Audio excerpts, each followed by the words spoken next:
Honda's ad campaign for the totally redesigned Honda Odyssey says something about van, myth, legend, and vanquility. The only thing they left out was the singing angels. In a half mile, make a right turn. But something they didn't leave out was beverage holders. As a matter of fact, it's kind of a cup holder on wheels. Now, that's not a bad thing at all.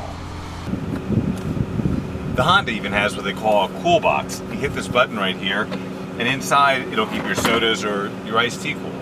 According to Honda, even though the cool box uses air conditioning to cool your drinks or your sandwich, it works even when you have the heat on in the winter. A spokesperson for Honda says the 2011 Odyssey we tested has 15 beverage holders.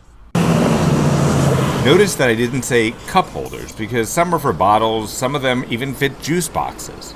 Starts at $28,000. It goes as high as $43,000 being for the new Touring Elite model.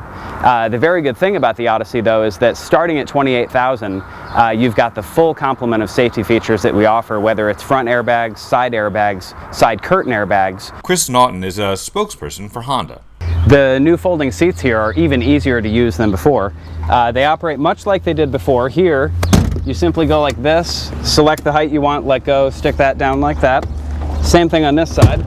Put that up, let go of the strap, and it stays at the angle where you want. But where it really improved in design is that if you were to approach with a child in your arms or with groceries, or both, you can pull with one hand and you just continue pulling and the seat will tuck right down with one pull. Same thing on this side. One pull and you just keep pulling and it tucks right into the floor.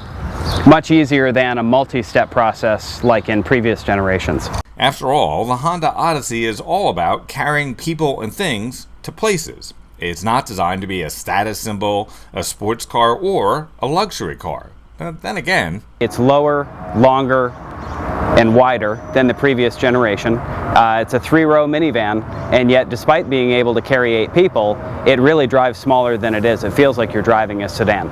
Now here's something that you may not know. Not only does the Honda Odyssey have a fold-down rear video screen, you can split it in two. A lot of child-friendly vehicles have these rear seat entertainment systems. This Honda actually has one, it's a split screen in the back. So one kid can be watching a movie, the other kid can be playing a game, and you can use all different types of sources. The best part of all of it, wireless headphones, so the parents don't have to listen to any of it. Now, while having the splittable screen in the center of the second row allows your kids to plug in a Blu-ray player into the HDMI port and watch HD movies in the shape they were meant to be seen in, or split it and watch 2 different movies, it does affect you see things in the rearview mirror. While Honda politely showed us how to yank on the rearview mirror to make it lower, the booster seat theater in the second row is still distracting. However, probably nothing is more distracting than fighting kids in the back seat or third row, so power up the electronic binky and use your side mirrors. Plus, Honda also has a blind spot detection system that'll help you see if anything's lurking near your flanks. The Honda Odyssey gets 19 miles per gallon in the city and 28 on the highway. While that may not sound like a lot to someone who drives a subcompact, in a minivan it's pretty impressive. And the fuel economy doesn't come at the cost of peppiness.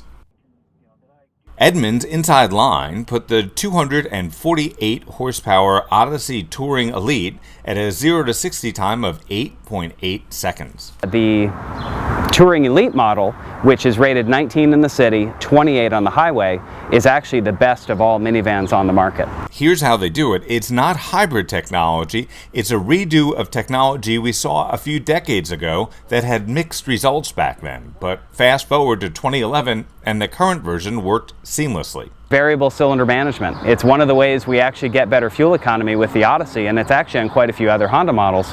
It takes a V6 engine that provides very good power when you need it for passing and hill climbing and towing, and yet when you don't need the power, it can actually dial itself back from all 6 cylinders. It can go back and run on either 4 cylinders or 3 cylinders. The Honda Odyssey Touring Elite starts at a little over $43,000. With a $780 destination charge, the price as tested was about 5 Starbucks Venti lattes, over $44,000. Hi, may I please have a large coffee, extra light with 2 equal? Speaking of lattes, it reminds me of the cup holders I was telling you about at the beginning of this story. Even though the Honda Odyssey has enough ways to entertain your offspring so that you may never have to hear, "Are we there yet?"